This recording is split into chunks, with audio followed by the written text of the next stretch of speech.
Hi, it's Paula, and yeah, this is a bit weird. I thought that I would actually say hi, let you see me rather than just the emails that you're getting all the time. So this is my first attempt at a video blog, so please bear with me. What I thought I'd do is just the e-zines that I send out each week. I thought every now and then I'll just make a video of one for those who just couldn't be bothered or just are not into kind of reading, so you just watch this for a few minutes instead. So this week's e-zine was all about making space. It was about making space both emotionally and physically in your own life. So it was inspired by something that happened to me last week. Um, Myself and my sister Linda, well, I suppose to go back to the beginning and actually tell you the story. About 3 years ago, myself and my sister Linda, we had to sell our family home, and we had to do it very, very quickly. I think it was something like 4 months between the time that we were told that we had to sell and us actually closing the door behind us for the last time. So it was a very quick sale, and it was really, really stressful time, especially for Linda because she was 6 months pregnant at the time. But we moved in with my dad for a while, and he was very good. He was very patient with us because we brought boxes and boxes of our stuff. But we stayed with him for a while we figured out kind of what to do next, where to go, what our next move was, and kind of just have a bit of space to breathe again. But we'd left about 2 rooms full in his house, 2 rooms full of boxes. And he'd been very patient, he'd been very good, but every now and then for the last couple of weeks or even months, he'd been kind of, girls, remember, like, my house is still kind of overrun by your stuff, all the boxes. Are you ever going to get around to that? That kind of thing. So we agreed and we said, okay, we're going to set a date and we'll go and we'll tackle this stuff and we'll clear it out and we'll do whatever we need to do now. So that's what we did. So last week, myself and sister were there, and we were going to knuckle in then and just get it sorted. So I was tearing the tape, the brown tape, after box after box, and there was lots of, ooh, look at this, and oh, do you remember that? But mostly we were kind of shaking our heads and wondering, why on earth do I have this? Why is this still in a box? I mean, I had notes from college courses that I'd done 10 years ago that were still there, like huge big folders. I could barely shift the box. But I had clothes that I hadn't worn in 10 years, these like tiny little belly tops, and I'm kind of looking at them going, oh my god, why did I keep them? Linda was even worse, to be honest with you. But yeah, that was a bit embarrassing. But we had piles of crap. Like, I had piles of crap and so did Linda. And it was a great lesson for us because, well, it was a great lesson in how much we've changed over the last few years, because when we'd been packing the boxes, we'd been clinging, like really clinging to all our precious stuff. Like, we didn't want to part with any of it. And we had actually done a big cull or declutter before we'd moved. We'd gotten rid of a lot of things. But this in particular, I mean, still going through these boxes of old things and just wondering why on earth we clinged onto them so hard. I mean, there was like videos and broken ornaments, like VHS videos, like things like that, old clothes, college notes, like scratch CDs, cosmetics that were like half full bottles, and all these different eyeshadows and things like that. Like the normal stuff that you'd find in a girl's room. And like, I am sentimental and I do have shoe boxes filled with mementos and things like that mean something to me, but what we found in these boxes was just pure shit. Like, so this day was to be this major overhaul, and we kind of said, okay, we're going to bin it, we're going to give it to a charity shop, or we're going to keep it. So there were our three options. So it was going to be just a major decluttering initiative. And it really got me thinking, like, not so much at the time, but in hindsight, looking back on last week, that when we go about a decluttering like that we're actually, it's like an evaluation of your life and where you're at that moment, because we're kind of we're shedding a lot of crap, we're paring down, we're getting rid of stuff, we're letting go, we're discovering things about our past that we might have forgotten, kind of old diaries, things like that, how we felt at the time. And what we're doing is it's a kind of, I suppose, a lesson in trusting ourselves more, because it's complicated, I know, much better when I write these things, but this decluttering anyway, it just became a tour of our whole lives, the past, present and the future. And I know that sounds strange, but I think one of the major things that came up that day was just we came across boxes of our mum's things, and our mum died just over 10 years ago, and we'd packed up an awful lot of her things, her stuff, and we had it. So we had clothes, boxes of clothes or bags of clothes that belonged to her, that we'd taken from our old home and brought with us, that we'd packed up.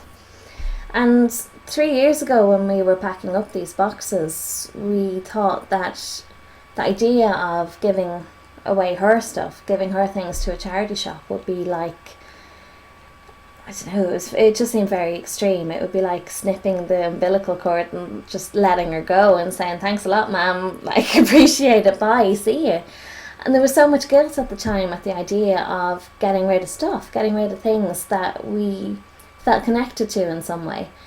But what we realised during that day was that we kind of fused together our mum and her things. And like, particularly there was this red jumper that she used to always wear, and it was a difficult thing to actually let it go. But I mean, we had to realise that putting her jumper into a bag for a charity shop doesn't mean that we love her any less. I mean, the emotional connection and the closeness that we feel is to our mother, not to the jumper with the holes that she used to wear. And of course, we have so many other things that we have, like keepsakes that we have that mean more to us, or that we could keep, and we enjoy them more, rather than a bag of stuff or clothes that is just sitting in an attic gathering dust. I mean, we both agreed that we weren't going to wear any of these things, so we were really just keeping them for the sake of keeping them. So we were ready to let go of a lot, and that's what I mean by it was a great lesson in both of us as to how much we've changed. But after realising that, yeah, okay, we're ready to not let her go as such, but let her stuff go, then it was much, much easier to just let go of my own crap, because I could just see it that it was actually crap.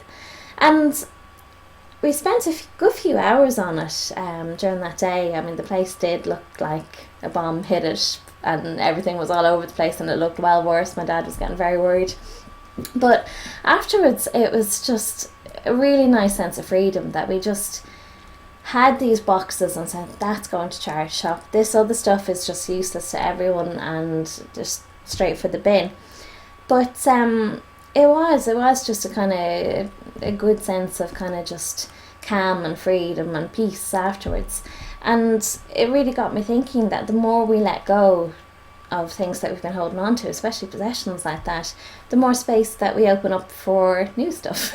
I don't mean like new possessions, but it is kind of the more space we open up for new things to come into our lives, because at the end of the day we only have so much space. We only have so much space, either emotionally, psychologically, physically, in our lives and in our minds, that we only have so much space. But when we have so much things like clutter, I mean, it's just that we're holding on to. It's like holding on to stuff and holding on to that kind of clutter. It's like symbolic. It's kind of, we're attached to it. It has like an energy, like you might have mementos and things from past relationships and things like that you're holding on to, and that you're kind of holding on to that time or that energy or those feelings. So yeah, it's a great lesson to just kind of be able to let go. I was able to let go of things that I had kept from like past boyfriends and past relationships and things like that. And I kept some things, but a lot of stuff I was able to just say, okay, bye. And it was weird, but it was nice. And I definitely wasn't able to do that 3 years ago. Definitely. And that's why all that stuff was there still. But it's kind of the letting go process is just about kind of, I think it's all about trust. It kind of forces us to trust that everything's going to be okay, that the decisions that you're making now is going to be okay. I mean, I had boxes of really quite expensive law books that I sent to a charity shop, and folders upon folders of notes that I'd spent, I don't know how many hours just putting together all case histories and things like that, and gone to a charity shop. And I've been holding on to them just in case I completely lost my mind and decided that I wanted to go back and study law. But now I was like, there is no going back, because that's not for me, and I totally trusted my decision that it was the right thing to do to say goodbye to that path. So it was kind of great to be able to acknowledge that, to see that I'd moved on and be able to let go of all of that things. So it was definitely onwards and upwards, and kind of each box that we kind of put together for a charity shop, it was just a lesson or an exercise in deepening our trust in ourselves and in our future, and it was great. I mean, every time that we decide to get rid of something, to get rid of a possession, we're like taking the scissors and snipping the emotional connection that we have with that thing. And to do that, we have to make choices about our lives. We have to make choices and kind of evaluate who we were back then and what we were about, the things that were important to us then. And it gets us to look at kind of who we are now and what we're about now and the things that are important to us now. And especially who we want to be in the future and the things that we want to be important to us in the future. It's kind of the more we trim down, the more we kind of allow ourselves to live just in the here and now and trust that everything's going to be okay, and we're not attaching to the past and we're not really attaching to the future, but we have a particular direction that we want to go in. I mean, the past is the past and we can't change it, and the future is going to be ours to make of it what we will. So it was great to be able to trust myself and Linda, to be able to trust ourselves to move forward into our future without the 12 bottles of half-used perfume and the scratched CDs and the old videos and broken suitcases and everything else that we've been holding on to, because really they're not necessary where we're going. So at the end of the day, we did feel much lighter. We felt a lot more refreshed. We went out for a lovely meal and had a bottle of wine and just took the time to acknowledge how much we've changed and how much we've grown in the last couple of years, and to kind of, I don't mean give ourselves a pat on the back, but just kind of be proud of ourselves, because now we're living more in the moment and we were able to let go of a bunch of things that was basically represented unfinished products,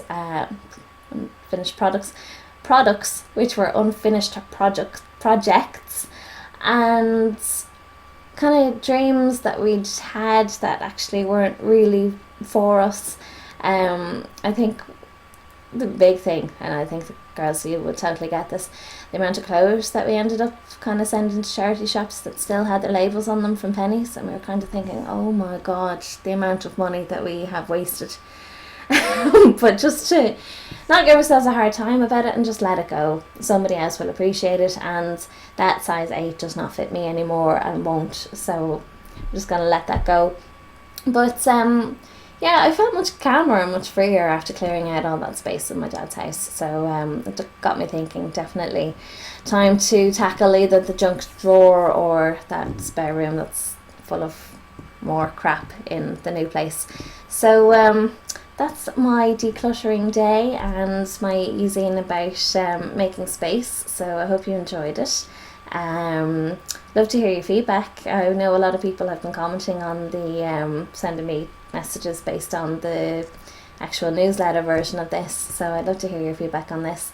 Lastly, don't forget that the new Fairy Godmother program is starting up again in September, Monday the 16th of September, so registration is open for that already. If you'd like to get on board, then just send me an email. And until then, or until next time, make some space in your life, and I will talk to you soon. Bye.